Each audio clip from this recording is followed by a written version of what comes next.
dalam sebuah hadis, ana ibnu dzabihain, saya keturunan dari dua orang yang hampir disembelih, Ismail alaihissalam oleh ayahnya Ibrahim, dan Abdullah oleh ayahnya Abdul Muttalib. Baik, berjalan waktu teman-teman sekalian, Abdullah tumbuh besar dan mulai menjadi seorang pemuda yang cerdas, yang pintar, membantu ayahnya.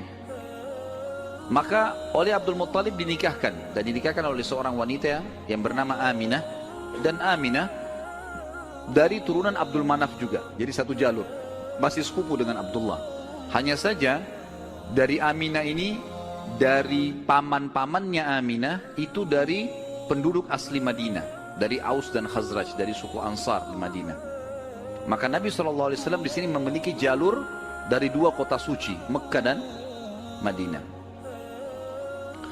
Pada saat sudah selesai melahirkan, baru menikah, beberapa hari kemudian ada tanda-tanda kehamilan di Aminah.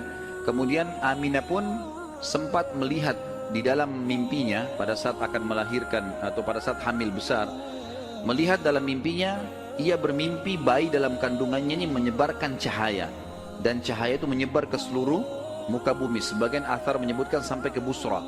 Busra ini wilayah Irak sana, wilayah Persia gitu. Dan dia juga mimpi mengucapkan dalam mimpinya kalimat u'idzuhu billahil azim min kulli syarrin wa min kulli ainin wa min kulli hasid. Wa min kulli hasid. Tidak ada kata-kata ainnya. Artinya aku berlindung kepada Allah yang Maha Agung untuk bayi ini dari semua keburukan dan iri dengki orang lain. Berjalanlah hamil tersebut. Pada saat berumur beberapa bulan, ada sebagian ahli sejarah menyebutkan sekitar 6 bulan hamilnya Aminah di Nabi SAW dalam kandungan beliau, maka meninggallah Abdullah. Maka Nabi SAW jadi yatim sebelum lahir. Setelah itu Nabi SAW lahir, yang paling banyak dinukil oleh para ahli sejarah 12 Rabiul Awal di tahun gajah. Sudah kita sebutkan tadi, tahun gajah kejadian Ashabul Fil, dan tepatnya 50 hari setelah kejadian gajah itu, penghancuran gajah, 50 harinya, disitulah lahir Nabi sallallahu alaihi wasallam.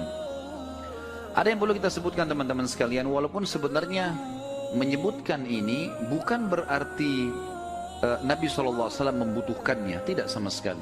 Nabi SAW jauh lebih mulia daripada tanda-tanda ini. Tapi pada saat beliau lahir, ternukillah di Mekah, di Madinah, beberapa kejadian yang memang ahli sejarah angkat. Yang pertama, kejadian yang unik pada saat Nabi SAW lahir adalah terlihatnya bintang Ahmad namanya. Apa itu bintang Ahmad? Orang-orang Yahudi yang ada di Madinah itu meyakini kalau Nabi terakhir yang mereka tunggu di Madinah keluar itu, kalau dia lahir akan kelihatan bintang yang mereka istilahkan dengan bintang Ahmad, dan mereka mengukir-ngukir bintang itu sesuai dengan keterangan dari Taurat. Seperti itulah pemahamannya pada saat itu. Allahu alam tentang masalah kebenaran masalah bintang ini, tapi yang jelas kebenaran bintang itu bisa dipercaya atau tidak, karena kita dalam Islam tahunya bintang nggak boleh dipercaya gitu kan. Tapi ini pada saat itu dinukil oleh Hassan ibn Thabit radhiyallahu anhu, penyair Nabi SAW. Kebetulan umurnya dia beda 7 tahun dengan Nabi SAW. Beliau mengatakan setelah masuk Islam, setelah Nabi SAW hijrah ke Madinah, beliau mengatakan pada hari Nabi SAW lahir, aku kebetulan berada di salah satu benteng Yahudi, dan naiklah di malam hari kebetulan salah satu pendeta Yahudi lalu teriak dengan suara keras, wahai Yahudi, hai sekalian kaum Yahudi, sungguh telah terlihat pada malam ini bintangnya Ahmad, dan tidak terlihat kecuali pada saat ia lahir. Dan menurut Hassan ibn Thabit radhiyallahu anhu, memang umurnya beda 7 tahun dengan Nabi SAW, dan pada hari itu memang hari kelahiran baginda Nabi SAW. Yang kedua dinukil oleh para ulama tentang masalah kejadian-kejadian unik adalah Nabi SAW pada saat lagi Aminah melahirkan, maka dikatakan melahirkan tanpa ada rasa kesulitan sedikit pun, jadi sangat mudah. Bahkan sebagian athar menyebutkan Aminah tidak dibantu oleh orang. Tiba-tiba Nabi SAW keluar begitu saja. Dan yang ketiga, pada saat lahir Maka Nabi SAW dalam kondisi mengangkat kepalanya ke langit, seakan-akan orang yang sedang berdoa. Yang keempat, Nabi SAW lahir dalam kondisi sudah terkhitan. Sudah terkhitan. Yang kelima, Nabi SAW lahir juga tanpa terbebani lagi dengan sisa tali pusar, udah nggak ada. Lahir sudah terkhitan, ya, lahir sudah tidak ada tali pusarnya. Sampai poin di sini, sampai poin kelima ini, 4 poin ya, karena poin pertama tadi itu kejadian di Madinah. Jadi 4 poin ini, Aminah melahirkan dengan sangat muda, Nabi SAW seperti berdoa ke langit, kemudian terkhitan, kemudian tali pusarnya sudah terlepas. Maka Abdul Muttalib, kakeknya, bangga sekali datang, sangat senang pada saat itu. Dia berkata, sungguh pada cucuku atau anakku ini ada perkara besar. Lalu Abdul Muttalib pun membawa bayi Nabi SAW ke Ka'bah saat baru lahir, dan ia yang memberi nama Muhammad. Yang memberi nama Muhammad. Baik, ada sedikit rahasia masalah nama Muhammad ini. Perlu teman-teman tahu, nama Muhammad sebelum Nabi Muhammad SAW tidak dikenal oleh orang-orang Arab. Gak ada satupun orang Arab bernama Muhammad pada saat itu, belum ada. Terus dari mana nama ini? Kok Abdul Muttalib bisa berikan nama cucunya? Ada kisahnya. Jauh sebelum lahir Nabi SAW, Abdul Muttalib pernah jalan-jalan ke negeri Syam bersama dengan 3 orang sahabatnya. Yang pertama Sulaiman bin Mujazi', salah satu kepala suku di Mekah. Yang kedua Hulayla bin Hajij. Dan yang ketiga Himran bin Rabi'ah. 3 orang ini bersama Abdul Muttalib, 4 orang ini pergi ke negeri Syam. Pas tiba di negeri Syam, ada salah satu pendeta Nasrani menemui mereka lalu berkata, kalian dari mana? Kata Abdul Muttalib, dari Jazirah Arab. Dari mana? Tepatnya dari kota Mekah. Kata pendeta itu, dari kota kalian nanti akan keluar Nabi terakhir. Dan Nabi terakhir itu bernama Muhammad.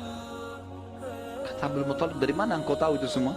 Dia bilang, dari kitab kami, dalam Injil disebutkan namanya Muhammad.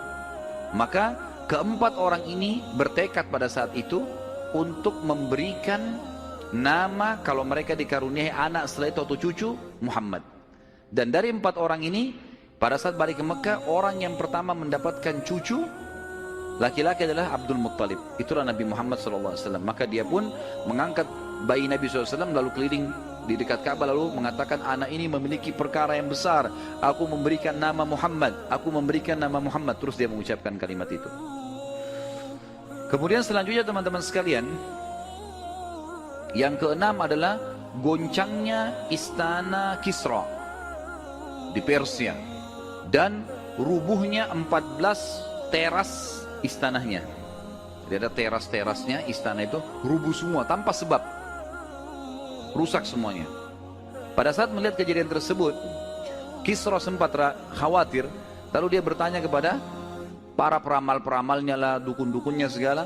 Maka mereka pun menjawab, goncangnya istana disebabkan karena hari ini lahir seseorang nabi, dan runtuhnya 14 teras ini menandakan terdapat 14 raja Persia, tinggal 14 orang saja, selebihnya sudah runtuh kerajaan ini.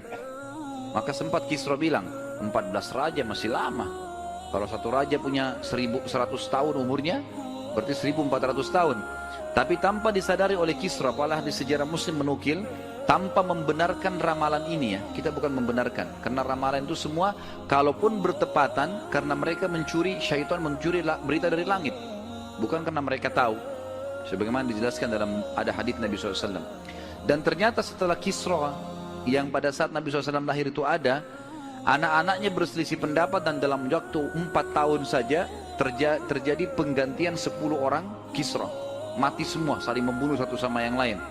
Dan puncaknya yang terakhir adalah yang ke-14 meninggal di zaman Umar radhiyallahu anhu, pada saat Umar menembus wilayah Persia. Yang ke-7, padamnya api sesembahan kaum Majus. Jadi ada api yang disembah di beberapa titik di negeri Persia. Jadi mereka buat api besar, dan api itu selalu disembah, tiap hari mereka sembah.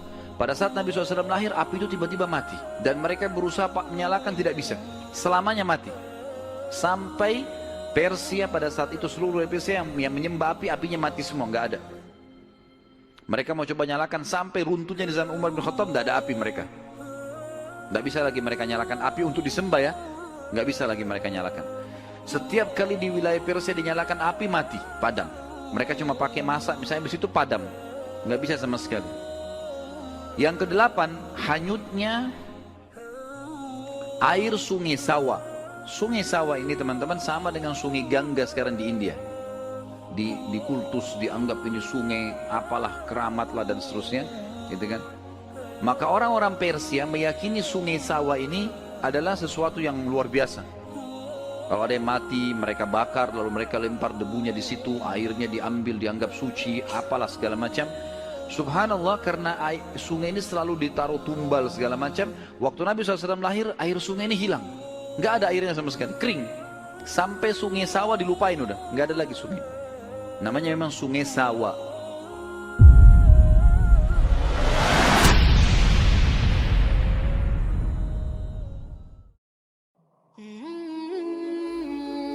Terima kasih banyak yang sudah nonton video ini sampai habis.